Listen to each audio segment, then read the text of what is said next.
तो दूसरा खेल खेलने की कोशिश की, वो भी जमी नहीं। जब ये ऑपरेशन सिंदूर हुआ तो उन्होंने नया पैंतरा शुरू किया। और क्या शुरू किया? रोक क्यों दिया? पहले तो मानने को तैयार नहीं थे कि मुक्त करते, अब कहते रोक क्यों दिया। वाह रे बयान बहादुरों,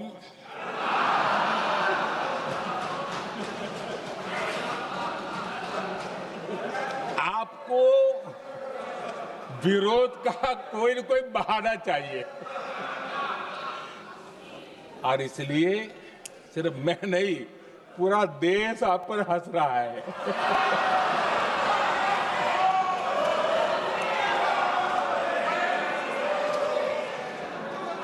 आदरणीय अध्यक्ष जी, सेना का विरोध, सेना के प्रति एक पता नहीं नेगेटिविटी, ये कांग्रेस का पुराना रवैया रहा है। देश ने अभी अभी करगिल विजय दिवस मनाया, लेकिन देश पूरी तरह जानता है कि उनके कार्यकाल में और आज तक करगिल के विजय को कांग्रेस ने अपनाया नहीं है। न करगिल विजय दिवस मनाया है, न करगिल विजय का गौरव किया। इतिहास साक्षी है अध्यक्ष जी। जब डोकलाम में सैन्य हमारा शौर्य दिखा रहा था, तब कांग्रेस के नेता चुपके चुपके किससे ब्रीफिंग लेते थे वो सारी दुनिया अब जान गई।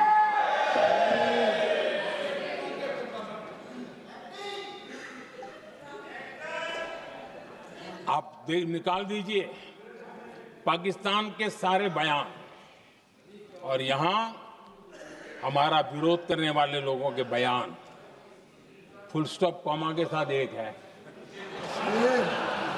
क्या कहेंगे इसको? और बुरा लगता है सच बोलते हैं तो। पाकिस्तान के साथ सुर में सुर मिला दिया जाता है।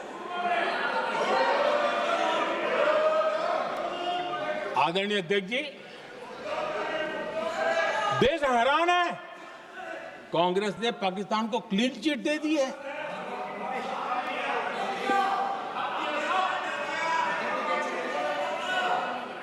उनकी ये हिम्मत, और इनकी आदत जाती नहीं है, ये हिम्मत कि पहलगाम के आतंकी पाकिस्तानी थे, इसका सबूत दो।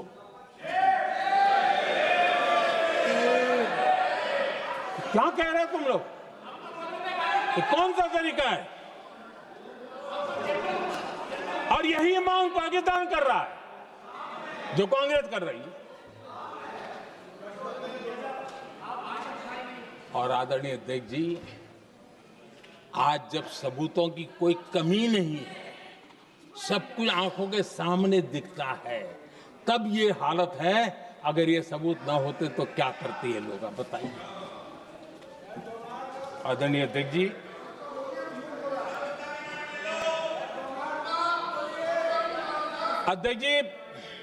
ऑपरेशन सिंदूर के एक पार्ट की तरफ तो चर्चा भी बहुत होती है, ध्यान भी जाता है, लेकिन देश के लिए कुछ गौरव की क्षणें होती हैं, ताकत की परिचय होता है, उसकी तरफ भी ध्यान जाना बहुत आकर्षित है। हमारे एयर डिफेंस सिस्टम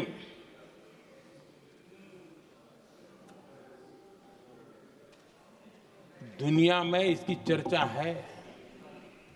हमारे एयर डिफेंस सिस्टम ने पाकिस्तान की मिसाइल और ड्रोन्स उसको तिनके की तरफ बिखेर दिया था।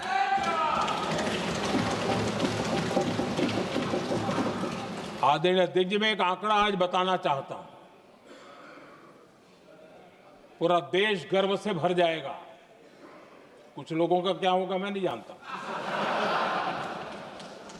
पूरा देश गर्व से भर जाएगा। 9 मई को पाकिस्तान ने करीब 1000 मिसाइलों और आर्म्ड ड्रोन्स के भारत पर बहुत बड़ा हमला करने की कोशिश की। 1000। ये मिसाइलें भारत के किसी भी हिस्से पर गिरती तो वहां भयंकर तबाही मचती। लेकिन 1000 मिसाइल्स और ड्रोन्स को भारत ने आसमान में ही चूर चूर कर दिया।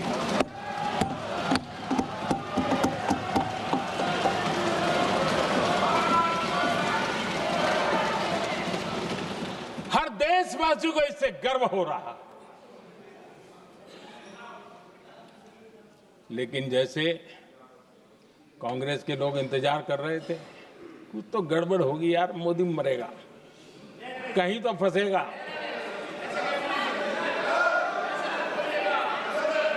पाकिस्तान ने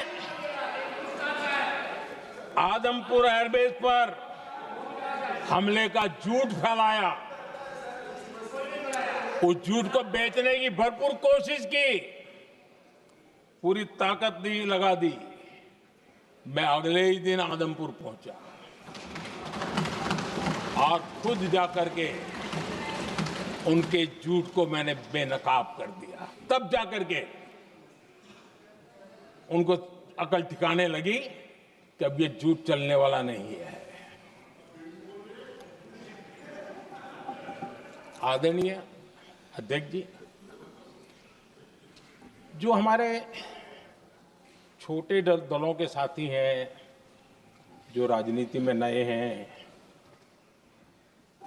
उनको कभी शासन में रहने का अवसर नहीं मिला, उनसे कुछ बातें निकलती मैं समझ सकता हूं। लेकिन कांग्रेस पार्टी ने इस देश में लंबे समय तक राज किया है, उसको शासन की व्यवस्थाओं का पूरा पता है, उन चीजों से वो निकले हुए लोग हैं, उनके लिए शासन व्यवस्था क्या होती इसकी समझ पूरी है, अनुभव है उनके पास। उसके बाद भी विदेश मंत्रालय तुरंत जवाब दे, उसको स्वीकारना नहीं। विदेश मंत्री जवाब दे, इंटरव्यू दे, बार बार बोले, उसको स्वीकारना नहीं। गृह मंत्री बोले, रक्षा मंत्री बोले, किसी पर भरोसा नहीं। जिसने इतने सालों तक राज किया, उनको देश की व्यवस्थाओं पर अगर भरोसा नहीं है, तब शक उठता है कि क्या हालत हो गई है इनकी। आदरणीय अध्यक्ष जी, अब कांग्रेस का भरोसा पाकिस्तान के रिमोट कंट्रोल से बनता है और बदलता है।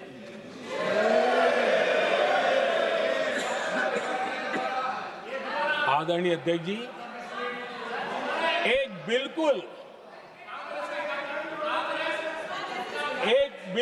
कांग्रेस के नए सदस्य, यानी उनको तो क्षमा करनी चाहिए, नए सदस्य को क्या कहेंगे, लेकिन कांग्रेस के आका जो उनको लिख करके देते हैं और उनसे बुलवाते हैं, खुद में हिम्मत नहीं है, उनसे बुलवाते हैं कि ऑपरेशन सिंदूर ये तो तमाशा था, ये आतंकवादियों ने जिन 26 लोगों को मौत के घाट उतारा था ना, उस भयंकर क्रूर घटना पर ये तेजाब छिड़कने वाला पाप है। तमाशा कहते हो? आपकी असहमति हो सकती है, और ये कांग्रेस के नेता बुलवाते हैं।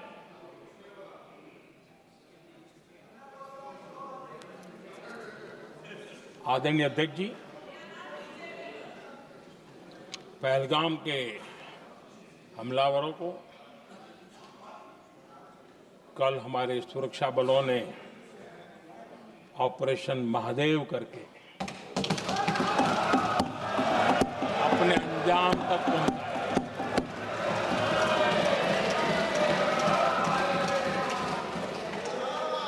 लेकिन मैं हैरान हूं, जबकि यहां ठहाके लगा के पूछा गया कि आखिर ये कल ही क्यों हुआ।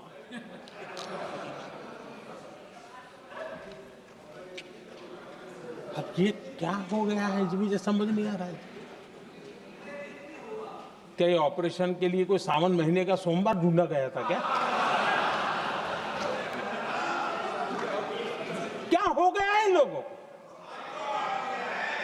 हताशा, निराशा इस हद तक।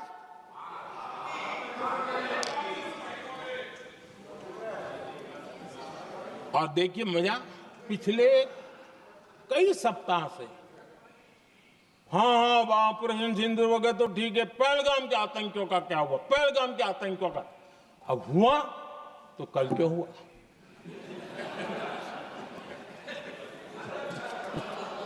और कल ही क्यों हुआ? क्या हाल है अध्यक्ष जी का। आदरणीय अध्यक्ष जी,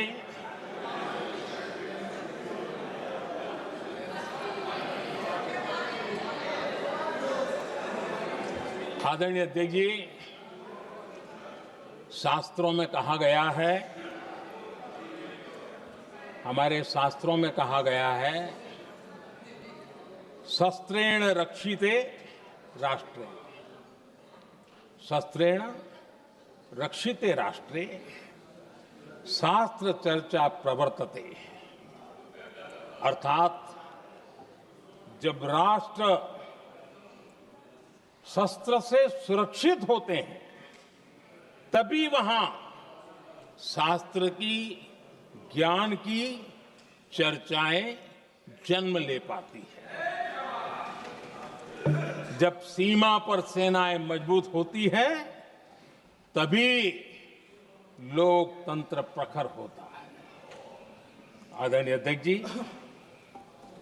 ऑपरेशन सिंदूर बीते दशक में भारत की सेना के सशक्तिकरण का एक साक्षात प्रमाण है। ऐसे ही नहीं हुआ है। कांग्रेस के शासन के दौरान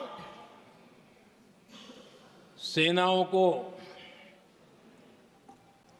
आत्मनिर्भर बनाने के संबंध में सोचा तक नहीं जाता था। आज भी आत्मनिर्भर शब्द की मजाक उड़ाई जाती है। वैसे वो महात्मा गांधी से आया हुआ है, लेकिन आज भी मजाक उड़ाई जाती है। हर रक्षा सौदे में कांग्रेस अपने मौके खोजती रहती थी।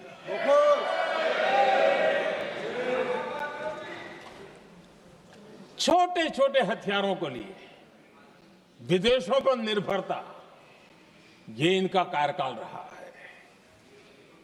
Bullet proof jacket, night vision camera तक नहीं होते थे। और लंबा लिस्ट है, जीप से शुरू होता है, बफो, हेलीकॉप्टर, हर चीज के साथ घोटाला जुड़ा हुआ है। आदरणीय अध्यक्ष जी, हमारी सेनाओं को आधुनिक हथियारों के लिए दशकों तक इंतजार करना पड़ा। आजादी के पहले, और इतिहास गवाह, एक जमाना था जब डिफेंस मैन्युफैक्चरिंग में भारत का आवाज सुनाई देती थी। जिस समय तलवारों से लड़ा जाता था ना, तब भी तलवारें भारत की श्रेष्ठ मानी जाती थी। हम डिफेंस के इक्विपमेंट में आगे थे। लेकिन आजादी के बाद जो एक मजबूत डिफेंस इक्विपमेंट मैन्युफैक्चरिंग का हमारा दायरा था, जो हमारा पूरा इकोसिस्टम था, उसको सोच समझ करके तबाह कर दिया गया, उसको दुर्बल किया गया।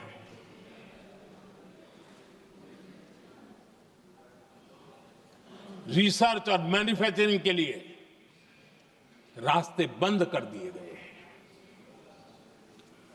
अगर इसी नीति पर हम चलते तो भारत इस 21वीं सदी में ऑपरेशन सिंदूर के संबंध में सोच भी नहीं सकता।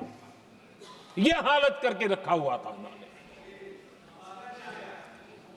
भारत को सोचना पड़ता कि अगर कोई एक्शन लेना है तो शस्त्र कहां से मिलेंगे, साधन कहां से मिलेगा, बारूद कहां से मिलेगा, समय पर मिलेगा या नहीं मिलेगा, बीच बचाव में रुक तो नहीं जाएगा, ये टेंशन पालना पड़ता है।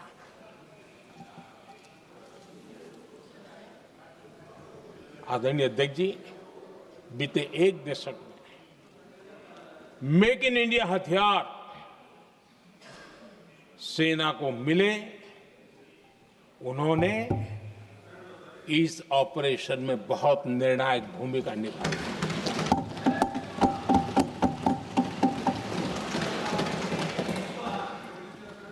आदरणीय अध्यक्ष जी,